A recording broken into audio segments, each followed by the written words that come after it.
그거를 우리가 재구성을 할 줄 알아요. 이게 재구성할 줄 알아야 돼요. 뭘 시키면 일본은 근데 그렇게 만들려고 그런 게 밀경에서는 대체로 그 보살형 보관을 쓴 이 피로잔압을 그렇게 머리에는 보관을 씌우라고 그랬단 말이에요. 그러니까 일본에서는 그대로 했어요. 일본 사람들은 그대로 해서 보관을 쓴 보살 형태의 피로잔압을은 일본에 많이 만들었어요. 근데 우리처럼 이렇게 부처님 형태로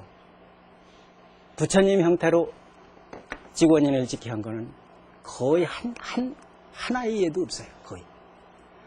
그래서 늘 제가 그 우리 민족에 대한 그 우수성을 얘기하면서 이렇게 그 합리적으로 뭘 변형해서 우리한테 필요한 요소들을 재구성해낼 수 있는 능력이 우리한테는 있다.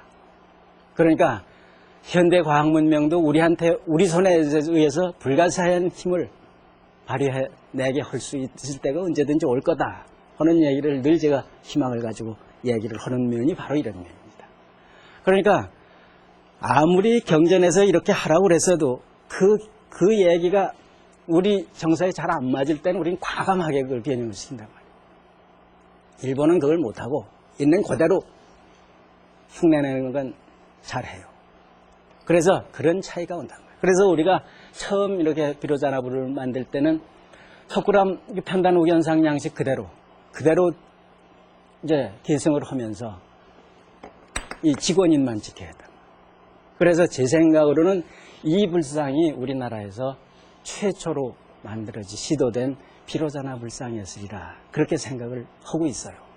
근데 이제 요 근래에는 이 불상이 만들어지던 시기 750년 전원 시기 그러니까 이 불상이 만들어지는 건 석굴암 불상이 771년까지 사이에 만들어지니까 750년에서부터 그 사이에 그 바로 뒤따라서 만들어졌을 것 같아요. 그러니까 불국사를 완성해 놓고 나서 그 전각에 이제 비로전의 주불로 이 비로자나 불상을 만들면서 이런 시도를 했으리라 생각이 돼요. 그래서 이런 불상이 나오니까 이제 이거를 뒤따라서 이제 계승하는 불상들이 자연히 많이 나오겠죠.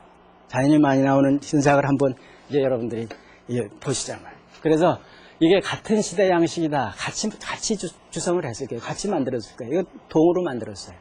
그래서 만들어서 이런 양식을 보였는데 이게 같은 양식이다 하는 걸 여러분들이 아셔야 돼요. 그래서 이 시기에 거의 같은 시기에 이런 그 약사열애상도 만들어지는데 이건 백률사에 모셔 있다가 지금 경주박물관을 옮겨 모셔가 있단 말이에요.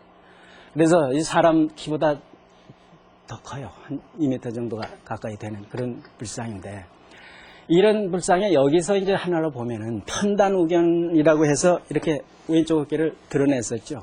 드러냈는데 그래서 그 이후에 석굴암 불상 이후에 우리나라에서 항마촉진이라는 편단우견 불상이 많이 계속 최근까지 만들어지고 있단 말이죠. 우리가 그 선호하는 면이에요.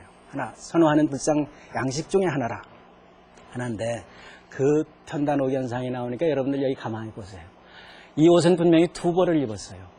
편단우견을 해야 되는데 또 어깨를 드러내는 걸 점잖지 못하다고 생각하는 우리 전통적인 사고방식을 가진 사람들이 많단 말이에요. 그러니까 이건 기본적으로 어깨를 드러내는 형식으로 편단우견으로 옷을 한 벌을 입은 거예요. 입었는데 어깨를 드러내기 싫으니까 속에다 똑같은 옷을 한 벌 더 입은 거라. 더 입어서 오른쪽 어깨를 여기를 다 감싸놓고 또 한 벌을 이 밑에 겨드랑이로 빼서 입으니까 양쪽에 전부 소매가 다 달린 것처럼 보인다. 저는 그래서 이런 식의 옷 입는 법을 이중차기법이라 그렇게 얘기를 해요. 그래서 이중으로 이 옷을 입었단 말이에요. 그래서 이중으로 옷을 입고 있는데 이런 의복을 입는 양식이 바로 아까 봤던 이 보림사 이런 보림사 철불에 이런 옷 입는 모습을 만들어냈단 말이에요. 이건 이중차기법으로 하지 않고는 이렇게 한 옷을 입어가지고 이렇게 돌리는 거는 도저히 불가능해요. 이런 그 옷자락 이게 이 옷깃이 저렇게 이렇게 되기는 이거 불가능하다. 두 벌을 입었으니까 이게 가능하지. 그래서 이것도 보면은 이중차기법으로 입었단 말이에요. 이것도 두 벌을 입어가지고 한 벌은 겨드랑이 사이로 빼냈단 말이에요. 이게 이제 석굴암 조성하고 난 이후에 8세기 후반경쯤 만들어졌으리라고 생각이 돼요. 석굴암 부처님하고 상당히 비슷하죠. 편단우견만 아닌데 결국은 편단우견이나 마찬가지예요. 이게 결국 두 벌을 입었으니까. 그래서 어깨를 이제 감싸 입었단 말이에요. 그래 이런 양식이 이제 피로잔화불이 한번 출현을 하니까 불국사에서 그 양식이 지방으로 확산이 돼서 이거는 그 김천 청암사 위에 수도암이라는 절에 이런 석조불상이 있습니다. 그래서 이 불상을 보면은 얼굴 모습이든지 어깨의 넓이 폭이라든지 이런 게 어깨가 각진 거라든지 석굴암 비로자불 불상하고 상당히 비슷하죠. 그래서 바로 뒤에 있는 양식이 이런 비로자나 불상이라고 생각이 돼요. 그런데 여기서는 손이 바로 잡아졌단 말이에요. 왼손을 손가락을 세우고 오른손으로 잡았어요. 그래서 이렇게 비로자나 불상이 이제 출현을 하는데 이런 비로자나 불상이 그 뒤에 이제 이게 팔공산 갓바위 불처님이에요. 근데 이게 비로자나 불은 아니지만은 시대 양식이 같단 말이에요. 시대 양식이.